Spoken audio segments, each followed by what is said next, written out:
जी, आज की press conference की क्या मकसद है? जो आज आपने प्रेस कॉन्फ्रेंस बुलाई थी, क्या मकसद है इसका? जी आपका शुक्रिया। आप मीडिया के सामने का आने का आज मेरा मकसद था कि आप देख रहे हैं जो मिड डे मील स्कीम जो है, जो स्कूलों में पीएम पोषण के नाम से जिसको हम जानते हैं, वो एक दर्दसार बनी हुई है। क्योंकि मिड डे मील स्कीम को पकाने के लिए जो कुक्स हैं वो सरापा एहतजाज है, वो सड़कों पर निकली हैं, उनके साथ ज्यादती हैं। 33 रुपया उनको प्रतिदिन मिलता है, वो पैसा भी उनको 1000 रुपया महीना, वो भी कहीं ना कहीं 1 साल के बाद 1.5 साल के बाद मिलता है। और ये स्कीम टीचर्स के लिए दर्दसार बनी हुई है, क्योंकि बहुत सारा पैसा जो है उस स्कीम का अभी तक पेंडिंग है सरकार के पास।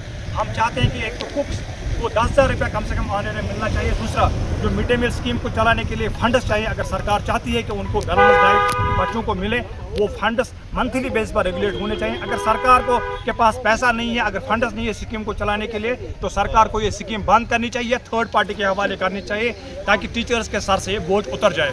और दूसरी बात जो यहाँ पे चली, वो डिक्रीजिंग ऑफ पोस्ट के हवाले से बात चली।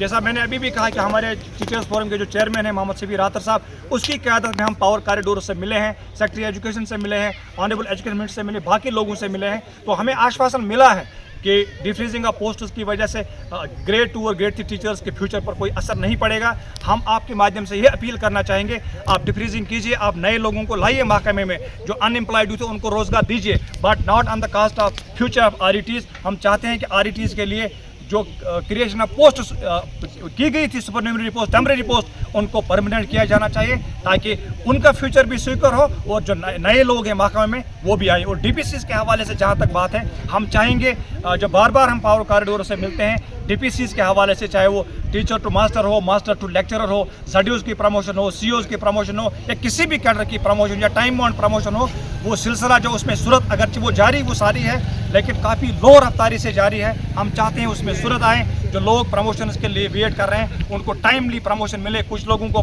फिर मरने के बाद प्रमोशन मिलती है, कुछ लोगों को रिटायरमेंट के बाद प्रमोशन, ये कहीं ना कहीं नाइंसाफ़ी है। तो कुल मिला के आपके माध्यम से हम सरकार से अपील करना चाहेंगे, जम्मू कश्मीर टीचर्स फोरम की एंटायर लीडरशिप की तरफ से, खुसूसन हमारे चेयरमैन मोहम्मद शबीर रातर साहब की तरफ से, हम उम्मीद करते हैं, ये अपील हम करते हैं अपने ऑनरेबल CM साहब को, एजुकेशन मिनिस्टर साहबा को, इन इशूज़ को वो देखें और आने वाले दिनों में एक तो CPWs को राहत मिले, उनको मिनिमम वेजेस का एक्ट उन पर लागू किया जाना चाहिए, MDM कुक्स को इंसाफ मिलना चाहिए, उनके हक में कम से कम 10,000 रुपया माहाना ऑन डे मिलना चाहिए, और DPCs का सिलसिला शुरू होना चाहिए या उसमें सूरत आनी चाहिए, ताकि लोगों को प्रमोशन मिले। और साथ ही साथ जो MDM की स्कीम दर्दसार बनी हुई है, उसके लिए रेगुलेशन ऑफ फंड्स मंथली बुनियादों पर हो, CPWs, कुक्स, रेगुलेटरी ऑफ फंड्स या बाकी जितने भी हमारे मसाइल हैं उन पर नज़रसानी करने की ज़रूरत है, ताकि टीचर्स जो हैं वो तनदेही लगन के साथ महकमे तालीम में काम करें और हम महकमे तालीम में नई बहार देखना चाहते हैं।